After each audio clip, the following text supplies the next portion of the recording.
আজকে চলে এসেছি আবারও একটা সহজ রান্নার রেসিপি নিয়ে। আজকে রান্না করব মূলো ঘন্ট। তার জন্য এখানে 4টে মূলো নিয়ে নিয়েছি, আর আমি আগে থেকেই একটু কালো সর্ষে জলে ভিজিয়ে রাখছি।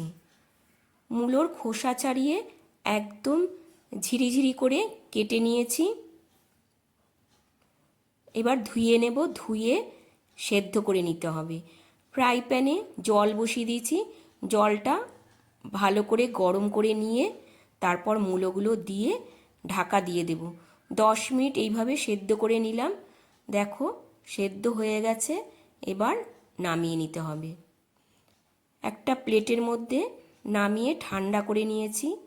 নিয়ে এখন হাত দিয়ে এইভাবে খুব মিহি করে মিশিয়ে নিতে হবে। বেশ কিছুক্ষণ এইভাবে হাত দিয়ে মিশিয়ে নিলাম, একদম মিহি হয়ে গেছে।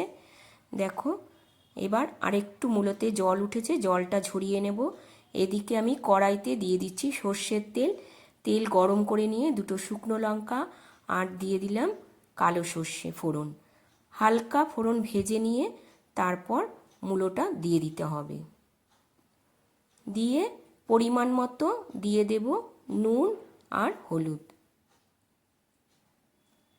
এখন মিশিয়ে নেব। মূলোর সাথে নুন হলুদটা মিশিয়ে একটু রান্নাটা করে নিতে হবে। তারপর এর মধ্যে দিয়ে দেব সর্ষে আর কাঁচা লঙ্কা বাটা। এখানে আমি 2 চামচ কালো সর্ষে আর 4টে কাঁচা লঙ্কা বেটে নিয়েছি। দেখো এবার সর্ষে কাঁচা লঙ্কা বাটাটা দিয়ে দিলাম, দিয়ে গ্যাসের ফ্লেমটা কমিয়ে এইভাবে কিছুক্ষণ রান্নাটা করে নিতে হবে। জলটা একদম শুকিয়ে গেছে। এখন দিয়ে দেব একটু সামান্য চিনি, দিয়ে আবারও নাড়াচাড়া করে নিয়ে তারপর দিয়ে দেব ধনেপাতা।